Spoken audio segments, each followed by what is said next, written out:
All right, Joe. We're on, bro. All right, hey, my name is Joe Avila, P38500. I'm 52 years old, and I'm originally from the city of Corona, Riverside County, California. I've been incarcerated for over 26 years, and 21 and a half of those years were spent on California's death row at San Quentin State Prison. So although I still have a death sentence, last November I was transferred here to R.J. Donovan Correctional Facility on a condemned inmate transfer pilot program. I'd like to take this opportunity to share with you some brief information about myself and of the crimes that led me to spend many years on California's death row.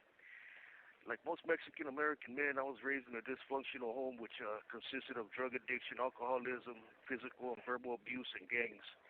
By the time that I was 10 years old, as gang members congregated regularly at our home, several of them had taken the time to educate me on the do's and don'ts of the street gang lifestyle, which at the time I believed was for my good. During this time, I'd already witnessed violence in its various forms. Attempted suicides, police brutality, and heroin overdoses were all the norm. And it was at this stage in my life that I began to experiment with drugs and alcohol.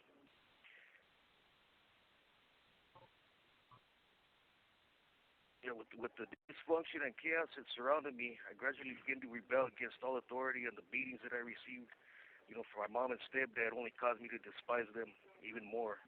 I became more rebellious at that age and did as I pleased, regardless of the consequences. And my mom, during that time, finding an excuse to get rid of me, thought it best to send me to my paternal family for several years of the month. And so you see, my paternal family members, they've always been hardworking, patriotic Americans with a strong belief in Christianity. My dad himself has been Christian for well over 40 years and has pastored the Victory Outreach Church there in Riverside. For several years, as I was being shuffled back and forth, between both families, I felt it as though being pulled in two different paths in life. Here I was on one side hearing about, godly things, the Bible, but not really comprehending any of it, because in reality, no one took the time to explain it to me, and I was just expected to accept it all for what it was. The good qualities of Christianity were definitely present in the lives of my loved ones and their acquaintances, but as a kid, having already witnessed the darker side of life, it was hard for me to follow in that path. And it's not to say that I chose to walk in darkness, but it was, at the time, darkness already had its grip on my soul through the negative influences that surrounded the lives of my family and those within our community. It was actually it was in 1977 when my life really took a dramatic turn. My stepdad and a Vietnam War veteran actually, him and my mom, used to take their frustrations out on me and my brothers.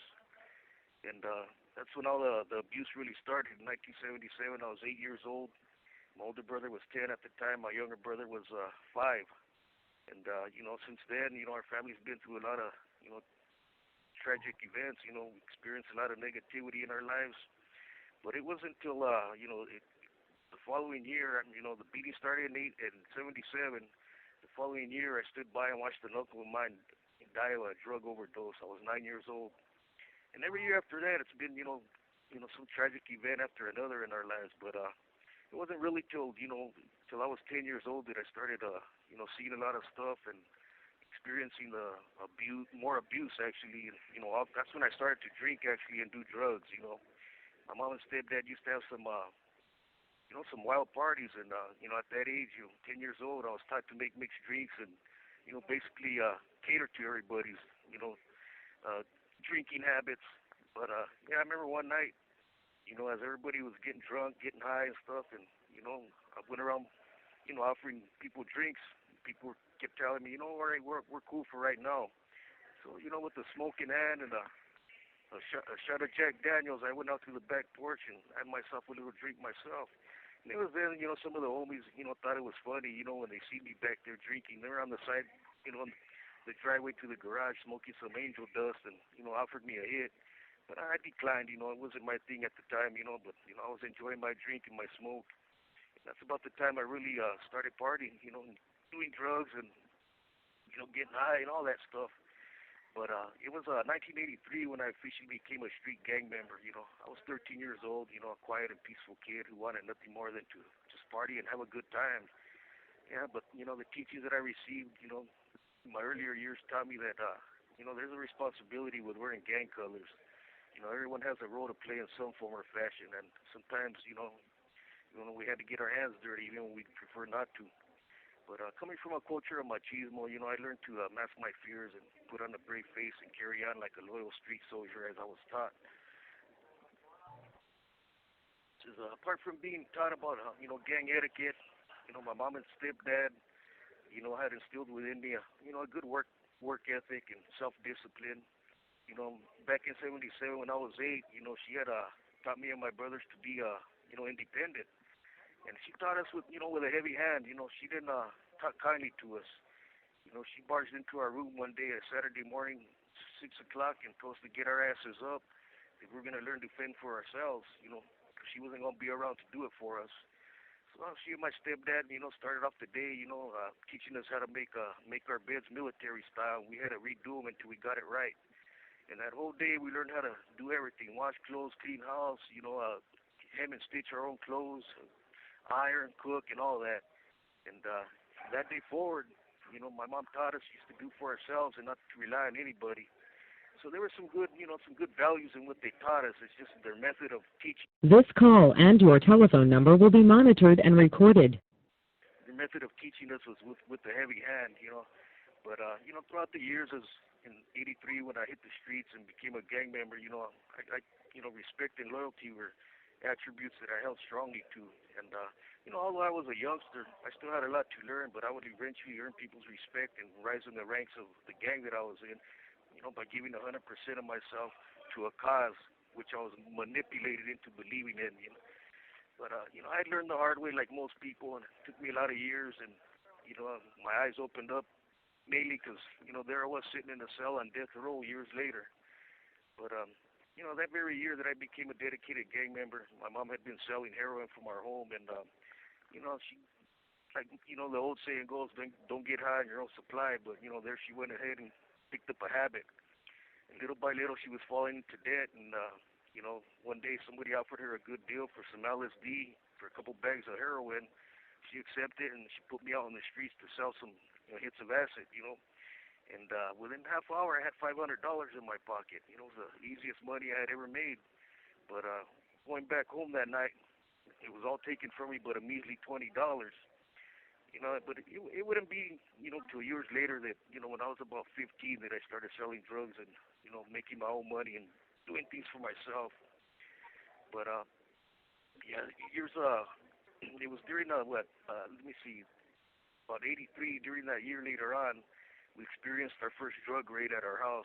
Cops didn't find nothing, and, we ended up moving and moved across town, and they raided us several more times. But it was maybe about the fourth time that they actually found something. But it was experience. That it's kind of hard to get over. Because there's really nothing more terrifying than having your doors kicked in. And startled awake at 5 in the morning by armed men pointing flashlights and guns in your face, yelling at you to get your hands up. But it was during one of the last raids where they caught some drugs, and my mom ended up getting a 5-year sentence, and left us out in the streets by ourselves to, she taught us to fend for ourselves, and, and we had to do it. So really at 15 years old, I was on my own, just making my own money and, supporting myself, doing what I was taught to do, sell drugs. She taught us, don't get me wrong, my mom taught us to work hard and, to make some, respectable money as well. But it was a lot easier to sling dope and, just the money, it's just hard to, hard to resist when it's, coming at you that easy. But, I was 15 years old at the time when I started doing that. She was in prison, and, me and my brothers were on our own, and, the drug of choice for me to sell, it was methamphetamine. I sold PCP and all that other stuff, but it was, when my mom went to prison, an aunt of mine, she had a husband that was slinging a lot of dope, kilos of the stuff. And she used to rip them off every now and then, come to our house where I was staying at my grandmother's, and she, put a good issue in my hand and pushed me out to the streets and go turn over a profit. And every time I'd always bring her back her money, and, with the profits that I made, I'd buy some off her, and I'd continue to push and push and push until I was on my own doing things for myself and not for no one else.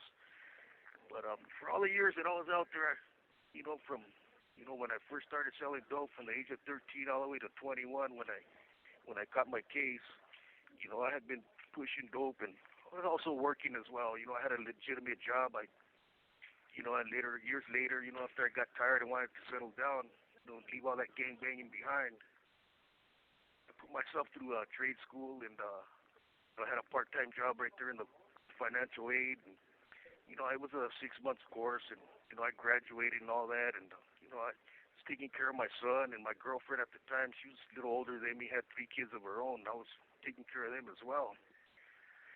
So when I graduated, I had me a good job and stuff. And then, sometime later things fell through and, I was out of work for a while and continued to sell drugs. And, but at the time I got caught up in this case, it landed me in death row.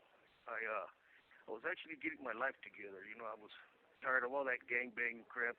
Tired of hanging out with the homies and stuff like that. And I just, I started working again actually. And it was just one day I came home from work and a buddy gave me a call and he tells me, hey, let's go cruising on the boulevard. And I tell him, you know what? I just came back from work. I gotta go to work tomorrow. I'm cool. I don't feel like partying. He says, hey man, just for a little while. So I gave into a little bit of the peer pressure. And we went cruising around. I bought a case of beer and he had his niece and her friends right there. And I had grabbed 4 beers. I didn't even feel like drinking or getting drunk or high or anything. And we just ended up losing track of time. It was about maybe 11 o'clock at night, and I just told him to give me a ride home. But being that his niece's friends were gone, we had to go cruising around looking for him. So we pull into a parking lot, and earlier when we arrived there, I got pulled over by a cop for an open container. I just popped open a beer. He seen me, told me to throw it out, and so when we pulled into this parking lot later on that night, I stay in the car because I still got 1 beer. I only had 2 beers that night. And I'm drinking my 3rd one. And I'm sitting in the car because I don't want to get cited for open container. And then I hear an argument happen. So the dude that I'm with, he's out there and he's arguing with a bunch of dudes. At this time, I don't know what's going on because I'm sitting in the car. And the car's facing the way the angle is. I couldn't see, who was arguing. But I could hear the argument. And as I put my beer down, I get out, and he's right there with about 15 dudes lined up, confronting him. I don't know what the argument was all about, but I walk up there, hey, what's going on? I introduce myself. I put my hand out, and one dude slaps my hand. He spits in my chest and says, "F you and your neighborhood," and So I look at this cat and I just tell him, hey man, there ain't no need for disrespect. I come over here with good intentions. You want to be disrespectful, let's go take a walk. So he says no. And all them dudes are standing behind him says, well, you got problems with him, you got problems with us. So I'm kind of mad, because this dude's being disrespectful. I'm trying to avoid a bigger problem. You have 60 seconds remaining. So anyways, I walk off, and as I'm walking off, a car pulls up, drives by, and it's another dude from my neighborhood. So he pulls into the parking lot on the other end. Hey, John. Yes, sir.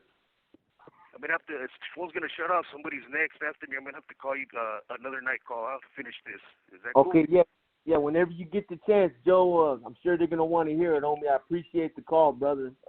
Yeah. Hey, you just might have to remind me where I left off. That's all. Okay, I got you. You just got out the car and okay, I got you, yeah, homie. All right. Hey, gracias. All right, take it easy, Hey, likewise. All right. Okay. All right. This call and your telephone